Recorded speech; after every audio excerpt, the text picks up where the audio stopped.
Good morning everyone. ఈరోజు మనం culture and tourism, భారతదేశం యొక్క కల్చర్ అండ్ టూరిజం గురించి తెలుసుకుందాం. అయితే దీంట్లో మనం సాధించిన విజయాలు ఏమైనా ఉన్నాయంటే, యునెస్కో యొక్క వారసత్వ జాబితాలో ముంబైకి చెందిన విక్టోరియన్ మరియు ఆర్ట్ కో బృందం అనమాట భారతదేశం నుండి నామినేట్ చేయబడింది అనమాట. ఎక్కడికి? యునెస్కోకి. అయితే భారతదేశం నుండి అహ్మదాబాద్ అనేది ఇంతకు ముందు నామినేట్ చేయగా, ఇప్పుడు ముంబై అనేది ముంబై నగరం నుంచి నామినేట్ చేయి, ఇది 2వ నగరం కిందకి వస్తుంది అనమాట. అయితే మొట్టమొదటి అంతర్జాతీయ కళామేళను ఫిబ్రవరి 2018లో న్యూఢిల్లీలో జరిగింది. దీని యొక్క ముఖ్య ఉద్దేశం ఏంటంటే వైవిధ్యంలో ఐక్యత అనే ముఖ్య ఉద్దేశంతో దీన్ని జరిపారనమాట. అయితే ఆహారాన్ని ఉచితంగా అందించే మత సంస్థలు లేదా స్వచ్ఛంద సంస్థలకు ఆర్థిక భారాన్ని తగ్గించే విధంగా సాంస్కృతిక మంత్రిత్వ శాఖ 2018లో సేవా భోజ్ యోజన అనే పథకం ద్వారా కేంద్ర పన్నులు, అదేవిధంగా సేవల పన్నులు, integrated goods and service tax తిరిగి ఎటువంటి వివక్షత లేకుండా చెల్లించబడునని ప్రకటించిందనమాట.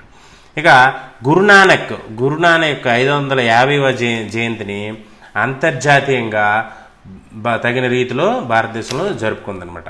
ఇక 15వ శతాబ్దపు కవి అయినటువంటి సాధువు కబీర్ యొక్క వార్షికోత్సవం కూడా జూన్ 18న 2018న ఉత్తరప్రదేశ్ యూపీలోని సంత్ కబీర్ జిల్లాలో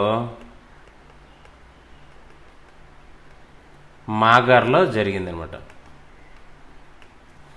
ఇక లలిత కళాకారులు, దీన్నే నేషనల్ అకాడమీ ఆఫ్ ఆర్ట్స్ అంటారనమాట. నేషనల్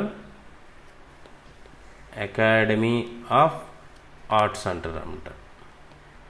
దీన్ని 1954 సంవత్సరంలో స్థాపించారు.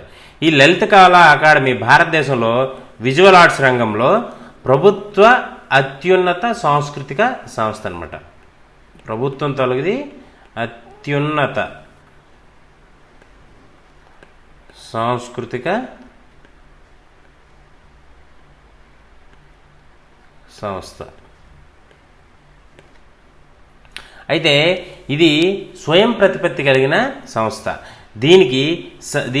దీనికి సామాజిక మంత్రిత్వ శాఖ అనమాట పూర్తిగా నిధులు సమకూరుస్తుంది. నిధులు ఎక్కడి నుంచి వస్తాయంటే సామాజిక మంత్రిత్వ శాఖ.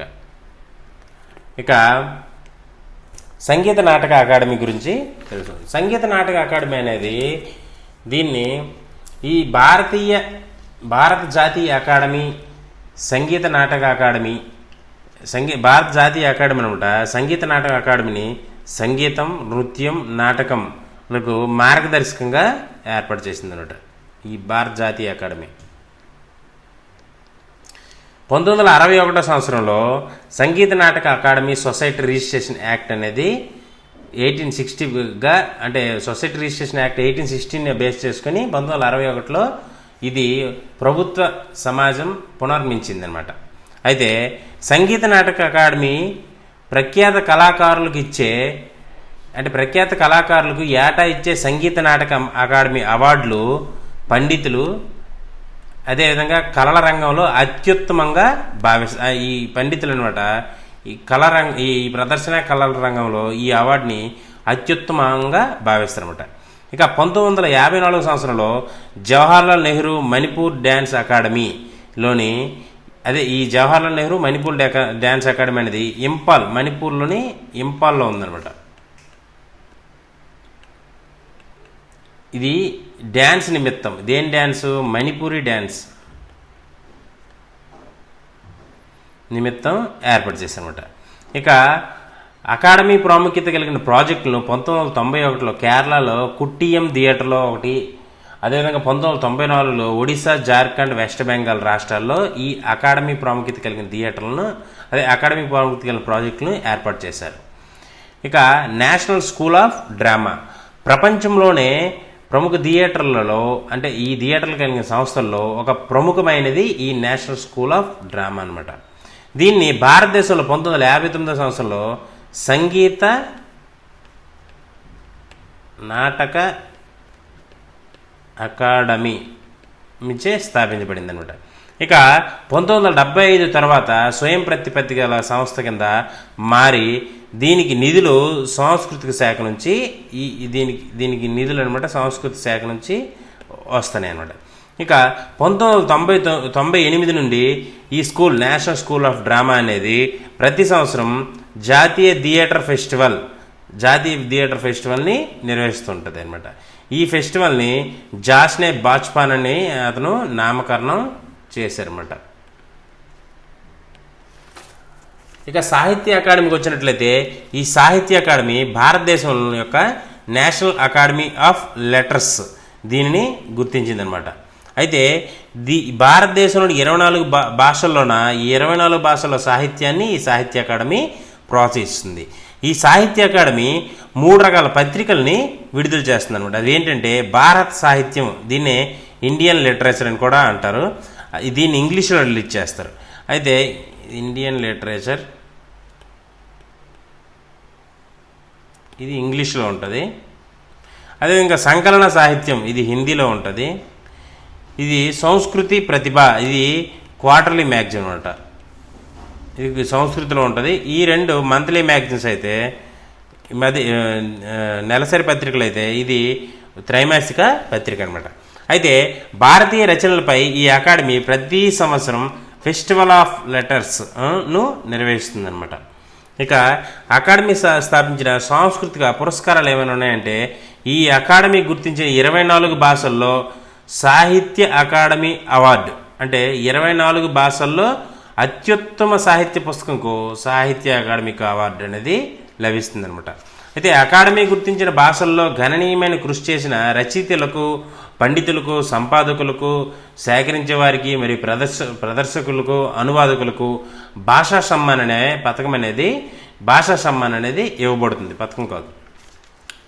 అదేవిధంగా అకాడమీ గుర్తించిన మొత్తం 24 భాషల్లో అత్యుత్తమ అనువాదకులకు అనువాద బహుమతి అనేది ఇవ్వబడుతుంది. బాల సాహిత్య పురస్కారం ఈ 24 భాషల్లో పిల్లల సాహిత్యంలో చేసిన విశేష కృషికి బాలల సాహిత్య పురస్కారం అనేది ఇవ్వబడుతుంది. యువ పురస్కారం అనేది భారతీయ యువ రచయితలకు ఈ 24 భాషల్లో కూడా ఇవ్వబడుతుంది అనమాట.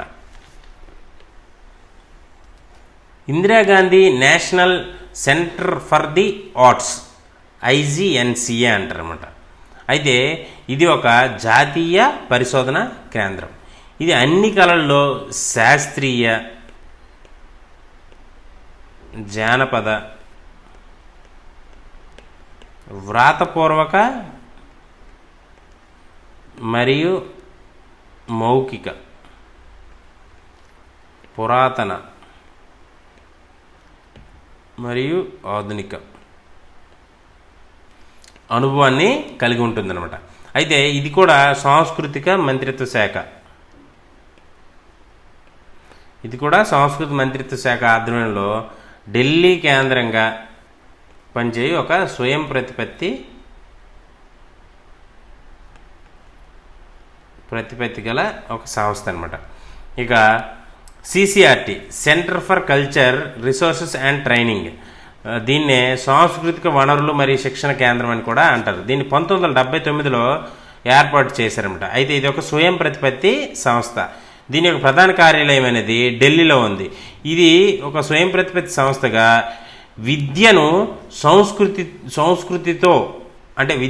సంస్కృతిలో అనుసంధానించే రంగంలో పనిచేస్తున్న సంస్థల్లో ఈ CCRT అనేది ఒకటనమాట. అయితే ఈ CCRT అరుదైన కళల్లో ప్రతిభను పెంపొందించడానికి 10 నుంచి 14 సంవత్సరాలు కలిగిన పిల్లలకు స్కాలర్షిప్ ఇస్తుంది అనమాట. ఇక ZCC జోనల్ కల్చర్ సెంటర్స్ అంటారన్నమాట. ఈ ZCC అనేది స్థానిక సంస్కృతి మరియు స్థానిక ప్రదర్శనలు పై అవగాహన పెంచడం అనమాట దీని యొక్క ముఖ్య ఉద్దేశం. అయితే 1985-86 సంవత్సరంలో 7 జోనల్ కల్చర్ సెంటర్స్ని ఏర్పాటు చేశారట. అవి ఏంటంటే అవి ఎక్కడెక్కడ ఏర్పాటు చేశారంటే పటియాలలో ఒకటి, కోల్కత్తా, తంజావూరు, ఉదయ్పూర్, అలహాబాద్, దీమాపూర్, నాగపూర్లలో ఏర్పాటు చేశారన్నమాట. ఇక ఏక్ భారత్ శ్రేష్ఠ భారత్ అనమాట. అయితే సర్దార్ వల్లభాయ్ పటేల్ యొక్క 140వ జయంతి సందర్భంగా 2015 సంవత్సరంలో ఏక్ భారత్ శ్రేష్ఠ భారత్ని ఏర్పాటు చేశారన్నమాట. ఈ ఏక్ భారత్ శ్రేష్ఠ భారత్ని అయితే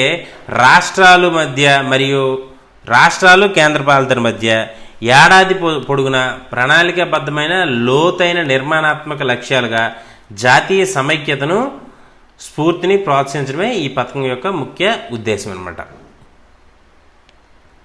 ఇక cultural heritage of the Himalayas అంటే హిమాలయాల యొక్క సాంస్కృతిక వారసత్వం అని అర్థం అనమాట. ఇక బీటీఐ అని అంటే బౌద్ధ టిబెటన్ ఇన్స్టిట్యూట్ అనమాట. దీని యొక్క లక్ష్యం ఏంటంటే బౌద్ధులు, టిబెటన్స్ మరియు హిమాలయాన్ని పూర్తిగా సంరక్షించడం మరియు ప్రోత్సహించడం మరియు ప్రచారం చేయడం దీని యొక్క ముఖ్య లక్ష్యం అనమాట. దీన్ని 2011లో దీన్ని కొంచెం సవరించారన్నమాట. అయితే సిఐబిఎస్ సెంట్రల్ ఇన్స్టిట్యూట్ ఆఫ్ బౌద్ధ స్టడీస్ ఈ బౌద్ధ స్టడీస్ని 1959లో లేహ్ లడఖ్లో స్థాపించారు. అయితే 2016 జనవరి తర్వాత 2016 జనవరి తర్వాత ఇది విశ్వవిద్యాలయం డీమ్డ్ యూనివర్సిటీగా అయ్యిందనమాట. ఇక ఎన్ఎంఎం అంటే నవనలంద విహార అనే దాని గురించి తెలుసుకుందాం. ఇది బీహార్లోని నలందాలో ఉందన్నమాట. అయితే ఇక్కడ పాలీ మరియు బౌద్ధ మతాల్లో పోస్ట్ గ్రాడ్యుయేషన్ అధ్యయనాలు మరియు పరిశోధనలు చేయడానికి ఇది ఒక ముఖ్యమైన విశ్వవిద్యాలయం అనమాట. విశ్వవిద్యాలయం అంటే నలంద మహావిహార్ అనమాట. ఇది సాంస్కృతిక మంత్రిత్వ శాఖ ఆధ్వర్యంలో నడిచే స్వయం ప్రతిపత్తి గల సంస్థ అనమాట. ఇది 2006 సంవత్సరంలోనే ఇది డీమ్డ్ యూనివర్సిటీ హోదాని పొందింది. ఇక 1967 సంవత్సరంలో వారణాసి దగ్గర సారనాథ్లో central university of Tibetan studies ను స్థాపించారు. అయితే ఇది 1988 కల్లోనూ యూనివర్సిటీగా భావించారన్నమాట. దీని యొక్క ముఖ్య ఉద్దేశం ఏంటంటే టిబెట్ యువతకు మరియు హిమాలయ సరిహద్దు ప్రాంతాల భారతీయ విద్యార్థులకు అవగాహన కల్పించడమే దీని యొక్క ముఖ్య ఉద్దేశం అన్నమాట. ఇక ఆర్కియోలాజికల్ సర్వే ఆఫ్ ఇండియా దీన్ని 1861 సంవత్సరంలో స్థాపించగా ఇది సాంస్కృతిక మంత్రిత్వ శాఖకు అటాచ్డ్ కార్యాలయంగా పనిచేస్తుంది అనమాట. అయితే ancient monuments and archaeological sites and remains act 1958 ప్రకారం దేశంలో 3866 స్మారక చిహ్నాల సైట్లకు జాతీయ ప్రాముఖ్యత ఉన్నట్లు ఈ ఆర్కియాలజికల్ సర్వే ఆఫ్ ఇండియా ప్రకటించగా వీటిలో 21 సైట్లకు అనమాట ప్రపంచ వారసత్వ జాబితాలో ఉన్నట్లు యునెస్కో ప్రకటించిందనమాట. ఇది దేశంలో ఉన్నట్లయితే 21 ప్రపంచంలో ఉన్నట్లు. మైసూర్లోని ఎపిగుఫీ బ్రాంచ్ సంస్కృత మరియు ద్రావిడ భాషల్లో పరిశోధన చేస్తే నాగపూర్లోని ఒకటి అరబిక్ మరియు పర్షియన్ భాషల్లో పరిశోధనలు చేస్తుందన్నమాట. ఇక national mission on monument and antiquity దీన్ని 2007 సంవత్సరంలో దీన్ని ఏమంటారంటే ఎన్ఎంఎంఏ 2007 సంవత్సరంలో ప్రారంభించారన్నమాట. మ్యూజియం నుండి వచ్చిన పురాతన వస్తువులపై జాతీయ డేటాబేస్ను తయారు చేసే లక్ష్యంతో ఈ ఎన్ఎంఎంఏ పనిచేస్తుందన్నమాట. అయితే ఈ ఎన్ఎంఎంఏ బిల్డ్ హెరిటేజ్ సైట్ అంటే ఈ డేటాబేస్ అనేది బిల్డ్ హెరిటేజ్ సైట్ విధంగా తయారు చేసేటట్లు పనిచేస్తుంది. అయితే వీళ్ళు 2 రకాల జాతీయ రిజిస్టర్లని మెయింటైన్ చేస్తారు. అంతర్నిర్మిత వారసత్వ అంటే వారసత్వ సైట్లు మరియు పురాతన వస్తువులపై ఒక రిజిస్టర్ అనమాట. ఈ విధంగా 2 జాతీయమైన రిజిస్టర్ని మెయింటైన్ చేస్తారు. ఇక NMM గురించి వచ్చినట్లయితే నేషనల్ మిషన్ ఇన్ మనుస్క్రిప్ట్ని దీన్ని 2003 సంవత్సరంలో ఇందిరాగాంధీ నేషనల్ సెంటర్ ఫర్ ఆర్ట్స్తో నోడల్ ఏజెన్సీగా ప్రారంభించబడింది అనమాట. National centre for arts Indira Gandhi 2003 సంవత్సరంలో నోడల్ ఏజెన్సీగా ప్రారంభించబడింది అనమాట. అంటే ఇదేంటంటే దీని యొక్క ముఖ్య ఉద్దేశం ఏంటంటే మనుస్క్రిప్ట్ యొక్క విస్తారమైన జ్ఞానంను భారతదేశ వారసత్వ సంపదగా తిరిగి పొందడం కోసం కృషి చేయడం కోసం దీన్ని స్థాపించారు. ఇంకా మ్యూజియంలోకి వచ్చినప్పటికీ నేషనల్ మ్యూజియంలో 1960 నుండి సాంస్కృతిక మంత్రిత్వ శాఖ ఆధ్వర్యంలో ఒక సబార్డినేట్ కార్యాలయంగా పనిచేస్తుందన్నమాట. అయితే ఇది ఈ 1960 నుండి పనిచేస్తున్న ఈ మ్యూజియంలో 2.6 లక్షల పైగా కళా వస్తువులు అనేవి ఉన్నాయి. అయితే ఈ సబార్డినేట్ ఆఫీస్కి ఎవరి కింద పనిచేస్తుందంటే సాంస్కృతిక మంత్రిత్వ శాఖ అనమాట. అయితే ఈ సమకాలీన కళలను ప్రోత్సహించడానికి అభివృద్ధి చేయడానికి national gallery of modern arts 1954లో న్యూఢిల్లీలో స్థాపించబడింది అనమాట. ఈ సమకాలీన కళలను అభివృద్ధి చేయడానికి. అదేవిధంగా సాంస్కృతిక మంత్రిత్వ శాఖ ఆధ్వర్యంలో స్వయం ప్రతిపత్తి కలిగిన సంస్థ నేషనల్ కౌన్సిల్ ఆఫ్ మ్యూజియం ప్రపంచంలోనే అతి పెద్ద పరిపాలనా కేంద్రాలు అంటే మ్యూజియం నెట్వర్క్ కలిగిన ఒకే నియంత్రణలో పనిచేస్తుంది అనమాట. నేషనల్ కౌన్సిల్ ఆఫ్ మ్యూజియం అనమాట. అదేవిధంగా MSE అంటే మ్యూజియం మొబైల్ సైన్స్ ఎగ్జిబిషన్ అనమాట. మ్యూజియం ఆన్ వీల్స్ అనే భావనతో భారతదేశంలో మొబైల్ సైన్స్ ఎగ్జిబిషన్ మరియు MSM అదేంటంటే మొబైల్ సైన్స్ మ్యూజియంను 1965 సంవత్సరంలో రామకృష్ణ మిషన్ ఆధ్వర్యంలో రామకృష్ణ మిషన్ స్కూల్లో కోల్కతాలో ప్రారంభమైందనమాట.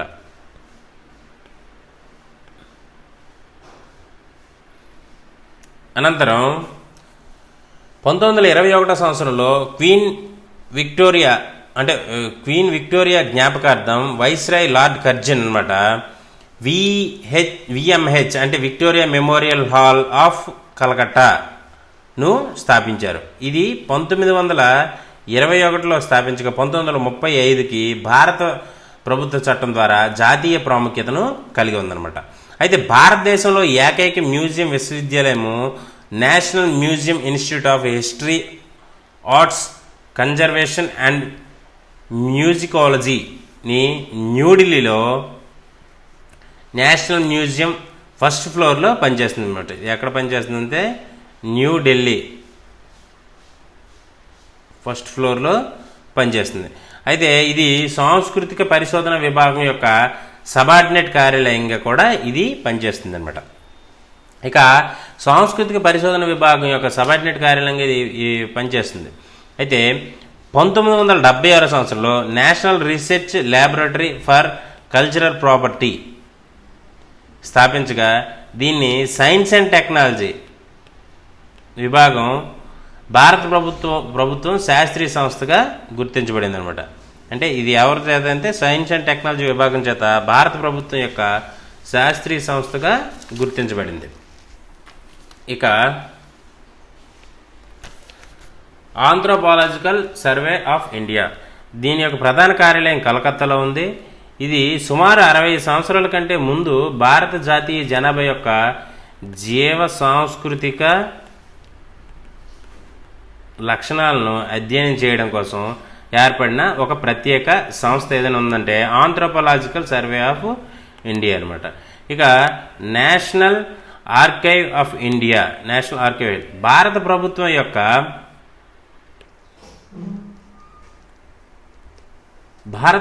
యొక్క సంచాలక రికార్డుల సంరక్షకుడు మరియు సృష్టికర్తలు వాటి వినియోగం కోసం విశ్వసిస్తూ ఈ నేషనల్ ఆర్కైవ్ ఆఫ్ ఇండియా అనేది ఏర్పడింది అనమాట. అయితే ఇది దక్షిణ తూర్పు ఆసియాలో అతి పెద్ద భాండాగారం అనమాట. అయితే దీని యొక్క ముఖ్య ఉద్దేశం ఏంటంటే వివిధ పబ్లిక్ ఏజెన్సీలు మరియు రీసెర్చ్ స్కాలర్లకు ఈ పబ్లిక్ రికార్డులను యాక్సెస్ విధంగా ఆన్లైన్ పోర్టల్ను అంటే ఆన్లైన్ పోర్టల్ ద్వారా సదుపాయం అనేది కల్పిస్తుంది అనమాట. ఈ నేషనల్ లైబ్రరీస్ మరి స్కూల్స్ వీళ్ళందరూ రీసెర్చ్ స్కాలర్స్ వీళ్ళందరూ దీన్ని ఎక్కువగా ఉపయోగిస్తుంటారు. ఇక లైబ్రరీ విషయంలోకి వచ్చేటప్పటికి నేషనల్ లైబ్రరీ, ఈ నేషనల్ లైబ్రరీని ఏదైతే ఉందో ఈ నేషనల్ లైబ్రరీని 1981 సంవత్సరంలో కలకత్తాలో ఇది స్థాపించబడింది. అయితే ఇది జాతీయ ప్రాముఖ్యత కలిగిన సంస్థ హోదాను పొందుతుందన్నమాట. అయితే సెంట్రల్ సెక్రటరియట్ లైబ్రరీ సిఎస్ఎల్ దీన్ని 1891లో స్థాపించారు. 1891లో స్థాపించిన తర్వాత 1969 నుండి ఈ లైబ్రరీ న్యూఢిల్లీలోని శాస్త్రీయ భవన్లో పనిచేస్తుంది అన్నమాట. అయితే దీన్ని జాతీయ జ్ఞాన కమిషన్ సిఫార్సుల మేరకు గ్రంథాలు ఏ కమిషన్ అంటే జ్ఞాన కమిషన్, జాతీయ జ్ఞాన కమిషన్ సిఫార్సుల మేరకు గ్రంథాలయ అభివృద్ధికి మరియు సమాచార విజ్ఞాన రంగానికి నిరంతర శ్రద్ధ వహించడానికి 2012లో సాంస్కృతిక మంత్రిత్వ శాఖ నేషనల్ మిషన్ ఆన్ లైబ్రరీని ఏర్పాటు చేసిందన్నమాట. National mission on library. ఇక కళలకు వచ్చేటప్పటికి పెర్ఫార్మింగ్ ఆర్ట్స్ గ్రాంట్ స్కీమ్, ఈ పథకం కింద నాటక బృందాలు, అదేవిధంగా సంగీత బృందాలు, అదేవిధంగా పిల్లల నాటక ప్రదర్శన మరియు అన్ని రకాల కళా ప్రక్రియలు అనమాట ఆర్థిక సహాయం అనమాట దీని ద్వారా చేయబడుతుంది అనమాట. ఇక టాగోర్ కల్చరల్ కాంప్లెక్స్ స్కీమ్ అనేది ఈ పథకం కిందకి ఇప్పటికే ఉన్న టాగోర్ ఆడిటోరియంస్ అనమాట.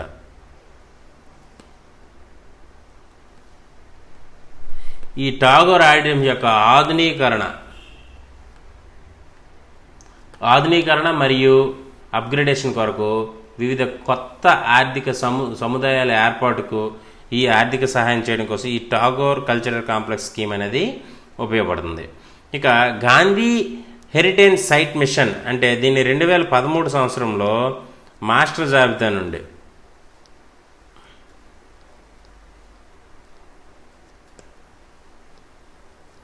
39 కోర్ సైట్లు మరియు ముఖ్యమైన సైట్లను సంరక్షించడం కోసం సృష్టించబడింది అనమాట. అయితే వీళ్ళు ఇప్పటికే సుమారు 2000 సైట్లు విజిట్ చేశారనమాట. 2013 సృష్టించిన ఇప్పుడు 2000 సైట్లని వీళ్ళు విజిట్ చేశారు. అయితే గాంధీ స్మృతి దర్శన్ సమితి దీన్ని 1984 సంవత్సరంలో ఏర్పాటు చేశారు. ఇది ఒక స్వయం ప్రతిపత్తి కలిగిన సంస్థ. అయితే స్థానిక మంత్రిత్వ శాఖ ఆధ్వర్యంలో ఇది పనిచేస్తుంది అనమాట. దీనిని 144 రోజులు గాంధీజీ జీవించిన ప్రదేశము మరియు అతను 30th జనవరి 1915 ఎక్కడైతే చనిపోయారో ఆ ప్రదేశంలో దీన్ని ఏర్పాటు చేయడం అనేది జరిగిందనమాట. ఇక టూరిజంకి వచ్చినట్లయితే 2018 సంవత్సరంలో విదేశీ పర్యాటకుల రాకపోకలకు 10.56 మిలియన్లు ఉండగా అంతకుముందు ఏడాదితో పోలిస్తే ఇది 5.2% వృద్ధిని సాధించిందనమాట. భారతదేశంలో మెడికల్ టూరిజంను ప్రోత్సహించడానికి గొడుగు సంస్థగా పనిచేయడానికి జాతీయ వైద్య సంరక్షణ పర్యాటక బోర్డును ఏర్పాటు చేశారు. జాతీయ వైద్య సంరక్షణ బోర్డు పర్యాటకుల భద్రత మరియు భద్రతతో కూడిన అడ్వెంచర్ టూరిజంకు సంబంధించిన సమస్యలు పరిష్కరించడానికి అడ్వెంచర్ టూరిజం టాస్క్ ఫోర్స్ దీన్ని 2016 సంవత్సరంలో ఏర్పడిందనమాట. ఇక Indian institute of tourism and travel management IITTM అని అంటారనమాట. ఇది గ్వాలియర్ వద్ద ఉన్న ప్రధాన కార్యాలయాల్లో మంత్రిత్వ శాఖ ఆధ్వర్యంలో పనిచేసే స్వయం ప్రతిపత్తి గల సంస్థ అనమాట. అయితే ఈ స్వయం ప్రతిపత్తి గల సంస్థ పర్యాటక మంత్రిత్వ శాఖ ఆధ్వర్యంలో పనిచేస్తుంది. ఇక పర్యాటక మంత్రిత్వ శాఖ ఆధ్వర్యంలో ఆంధ్రప్రదేశ్లోని తిరుపతిలో ఐసిఐ అంటే భారతీయ వంట సంస్థను తిరుపతిలో ఏర్పాటు చేశారన్నమాట. ఇక స్వదేశీ దర్శన్ పథకం కిందకు వచ్చినట్లయితే 13 థీమాటిక్ సర్క్యూట్లను అభివృద్ధి చేయడానికి గుర్తించబడ్డాయి. ఒకటి ఏంటంటే నార్త్ ఈస్ట్ థీమాటిక్, బౌద్ధ thematic circle, Himalayan thematic circle, coastal thematic circle, Krishna thematic circle, ఎడారి థీమాటిక్ సర్కిల్, 7 గిరిజన thematic circle, eco thematic circle, wildlife thematic circle, rural thematic circle, ఆధ్యాత్మిక thematic circle, Ramayana thematic circle, అదేవిధంగా heritage, ఈ విధంగా 13 రకాల thematic సర్కిల్ని ఏర్పాటు చేశారన్నమాట. ఇక ప్రసాద్ పథకం, ఈ ప్రసాద్ పథకం కింద మతపరమైన ప్రాముఖ్యత ఉన్న 25 ప్రదేశాలు, ఏవైతే ఉన్న 25 ప్రదేశాలు అభివృద్ధి కోసం గుర్తించబడ్డాయి అన్నమాట ఈ ప్రసాద్ పథకం కింద. ఇక స్వచ్ఛ పరిత్యాన్ మొబైల్ యాప్, అయితే 25 ఆదర్శ స్మారక చిహ్నాల కోసం ఏర్పాటు చేసి నిర్వహిస్తున్న అప్లికేషన్ ఏదైనా ఉందంటే ఈ స్వచ్ఛ పరిత్యాన్ మొబైల్ అప్లికేషన్ అనమాట. ప్రస్తుతానికి 21 ఐహెచ్ఎంలు సెంట్రల్లోను మరియు స్టేట్ తరపున 21 ఐహెచ్ఎం స్టేట్ను కూడి 42 ఐహెచ్ఎం అంటే Indian hotel managements, 42 institute of hotel మేనేజ్మెంట్లు మరియు 10 ఫుడ్ క్రాఫ్ట్ ఇన్స్టిట్యూట్ FCIs అంటారు అనమాట. ఫుడ్ క్రాఫ్ట్ ఇన్స్టిట్యూట్లు మంత్రిత్వ శాఖ ఆధ్వర్యంలో ముందుకు వచ్చి నడుస్తూ పర్యాటకాన్ని మరింత విస్తృతంగా అభివృద్ధి చేయట్లో ఎంతో తోడ్పడుతున్నాయి అన్నమాట.